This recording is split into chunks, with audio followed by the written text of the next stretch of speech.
For a lot of people, their favorite modern Fallout game is Fallout New Vegas, and with good reason. This is a game that took the foundation that Bethesda established with Fallout 3 and put an Obsidian twist to it. Obsidian, for those who don't know, is an underrated little studio that I think many will agree offers some of the most compelling RPG narrative experiences in gaming.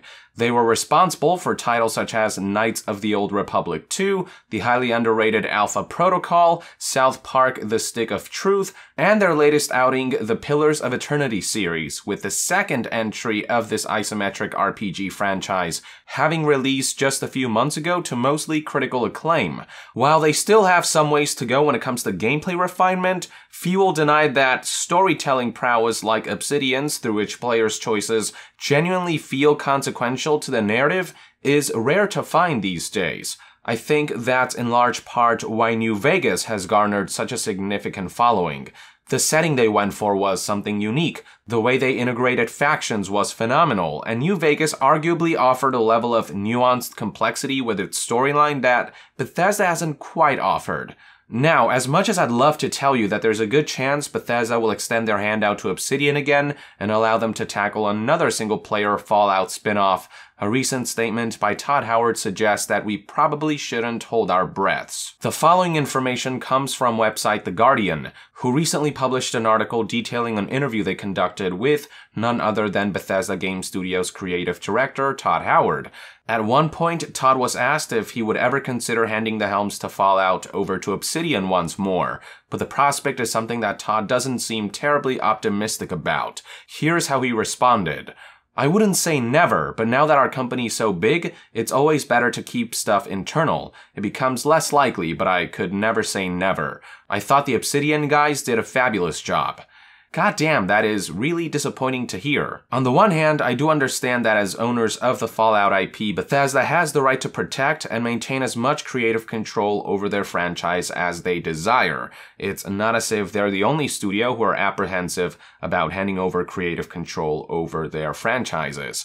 On the other hand, Bethesda already gave us a taste of what entrusting a Fallout spin-off to a studio like Obsidian can yield, and considering how well that worked out, it should come as no surprise that people are craving more of that. What's great about third-party spin-offs is that, if handled well and entrusted to the right people, they can offer fresh perspectives and takes on an existing franchise and really liven it up. I think Obsidian did exactly that with New Vegas, offer a new style and angle to Fallout in a way that's uniquely Obsidian.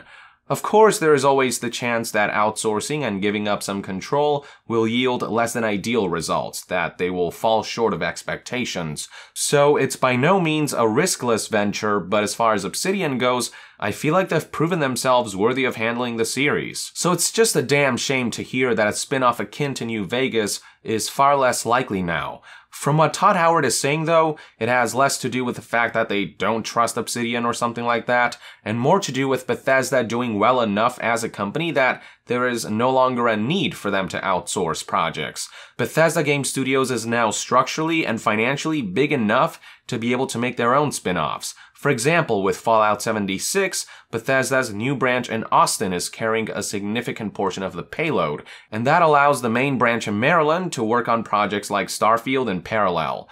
That's all well and good, but again, by keeping everything internal, we miss out on the fresh new perspective and unique attributes that Obsidian can bring to the table.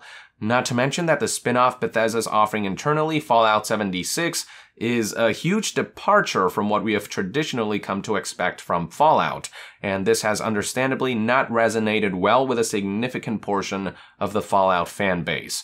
It's an online survival RPG that focuses on multiplayer and gets rid of marquee elements like NPCs and character-driven quests, and fans are understandably worried about this direction. It also doesn't help that with how lackluster many found Fallout 4's plot and narrative structure to be, there are concerns that the beloved series is headed in a downwards trajectory, that Bethesda's losing their touch.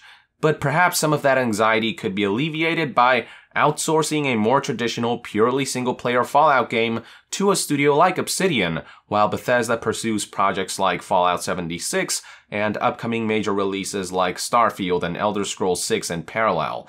I expect it'll be at least a decade before the launch of Fallout 5, and I highly doubt that Fallout 76 will be able to mull over fans seeking a more compelling single-player Fallout experience than what Fallout 4 offered. So it wouldn't be such a bad idea to have Obsidian fill that gap down the line. Alas, this notion is all but fantasy if Todd Howard's latest comments are to be believed. Now that Bethesda is in a position to drastically expand their operations in light of recent financial success with titles like Skyrim, Fallout 4, and Fallout Shelter, they can get away with doing everything pretty much on their own. My only hope is that Bethesda doesn't spread itself too thin and lose sight of who they are, something that far too many once beloved game companies have fallen victim to. These are all just one man's thoughts and opinions anyway. I'd love to hear what your take is on Todd Howard's latest statements in the comments below. With that, I would like to end this news update. Thank you for tuning in. If you enjoy my content and would like to support this channel directly, consider donating on Patreon. And to be further updated on all things gaming news, reviews, and discussions, stay tuned right here on Yong Yeah. I'll see you guys next time. Yong out.